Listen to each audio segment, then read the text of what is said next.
Assalamualaikum warahmatullahi wabarakatuh. Selamat pagi anak-anak. Berjumpa lagi dengan Pak Hamim di pembelajaran Akidah Akhlak kelas 3, pelajaran 3, malaikat-malaikat Allah dan tugas-tugasnya. Semoga kalian diberikan kesehatan oleh Allah ya. Sehat walafiat.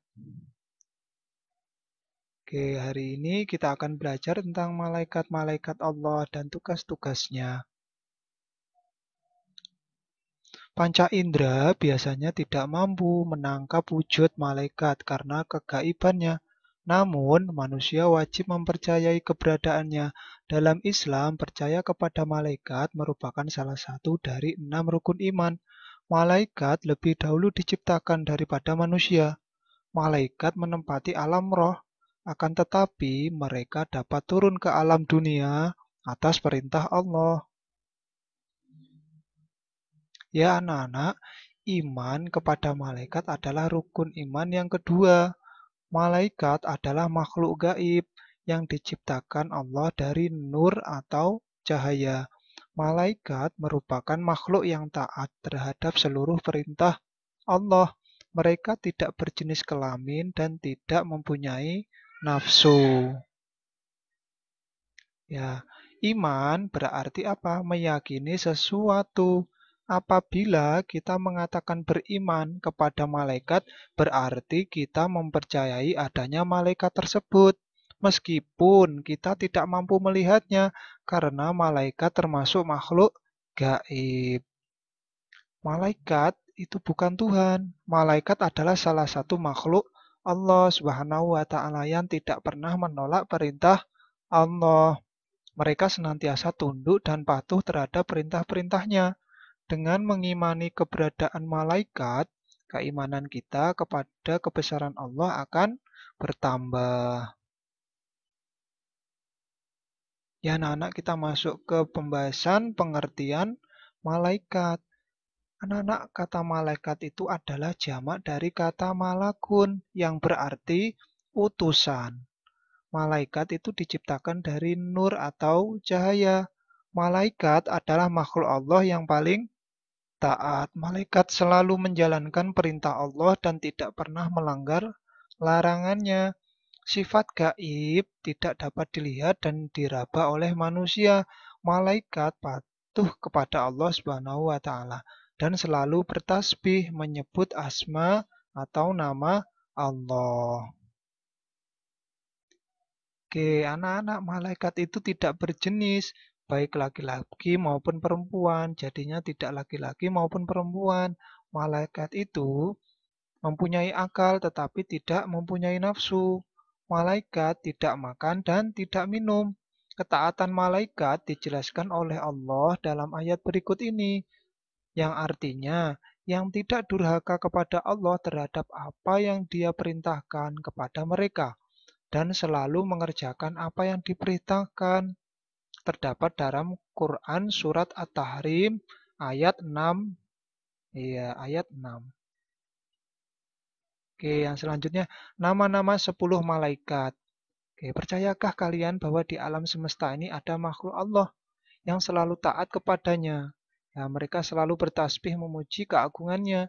Makhluk Allah itu bernama malaikat. Jumlah malaikat itu sangat banyak. Tidak ada yang mengetahui jumlahnya secara pasti kecuali Allah.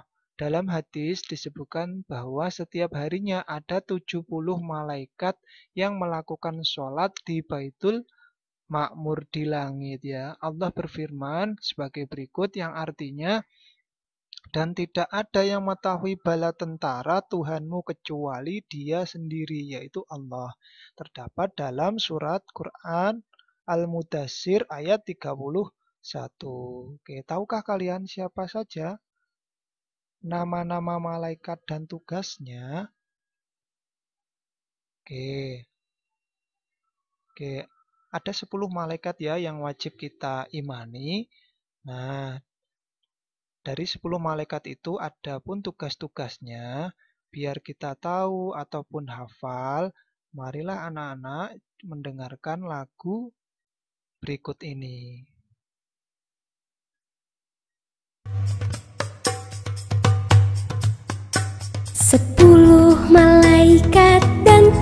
tugasnya, siapa yang sudah tahu?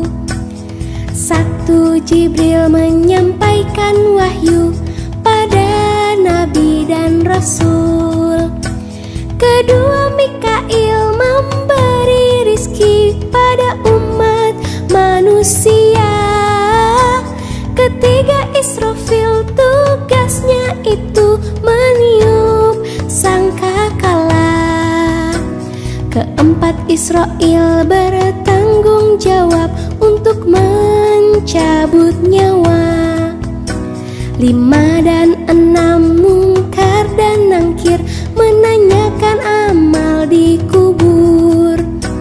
7, 8, Rokib dan Atid mencatat amal baik dan buruk. Ke-9 itu malaikat Malik menjaga pintu neraka. Ke-10 itu malaikat Ridwan menjaga pintu surga. 10 malaikat dan tugasnya, siapa yang sudah tahu?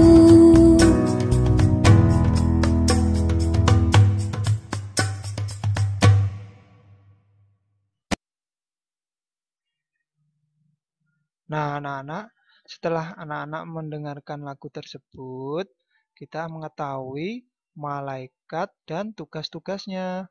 Dihafalkan di rumah ya lagu-lagu tentang malaikat ya, 10 yang wajib kita imani. Selanjutnya, fungsi beriman kepada malaikat.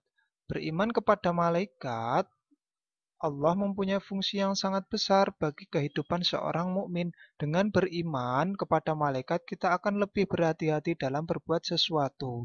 Adapun fungsi beriman kepada malaikat adalah yang pertama, mengetahui keagungan, kebesaran, dan kekuatan Allah, sehingga membuat kita makin tunduk dan patuh kepadanya. 2, mengenal kasih sayang dan penjagaan Allah terhadap hambanya, sehingga menambah rasa syukur kepada Allah. 3, tenang dan tidak merasa terasing di bumi sebab malaikat selalu bersama dan menjaga kita. Yang keempat, sabar, tegar, dan berani dalam memperjuangkan agama Allah sebab malaikat selalu membela dan menolong orang-orang yang berjuang di jalan Allah. 5, berusaha menghindari kepercayaan yang menyesatkan. Oke, selanjutnya sifat-sifat penciptaan malaikat. Malaikat, anak-anak, adalah hamba-hamba Allah yang berada di alam gaib ya, yang tidak dapat dilihat, diciptakan dari cahaya, tidak memiliki ciri-ciri ketuhanan sedikit pun dan mematuhi segala yang diperintahkannya. Nya siapa? Allah ya. Penciptaan malaikat berbeda dengan penciptaan manusia ataupun makhluk gaib yang lainnya seperti jin dan setan. Manusia diciptakan dari tanah, sedangkan jin dan setan diciptakan dari api. Sementara itu, malaikat diciptakan Allah dari nur atau cahaya. Malaikat diciptakan lebih dahulu daripada manusia. Oke, perbedaan lainnya adalah manusia ada yang patuh kepada Allah, ada yang membangkang, sedangkan setan selalu membangkang kepada Allah. Malaikat selalu tunduk dan patuh kepada perintah Allah. Tidak ada malaikat yang mengingkari ataupun membangkang kepada perintah Allah. Malaikat tidak mempunyai hawa nafsu atau keinginan-keinginan seperti manusia. Oke, demikian anak-anak pembelajaran hari ini. Semoga bermanfaat. Semoga apa yang kita pelajari dapat menambah keimanan kita kepada Allah Subhanahu wa Ta'ala. Sekian dari Pak Hamim. Kurang lebihnya, Pak Hamim mohon maaf. Billahi taufik wal hidayah. Wassalamualaikum warahmatullahi wabarakatuh.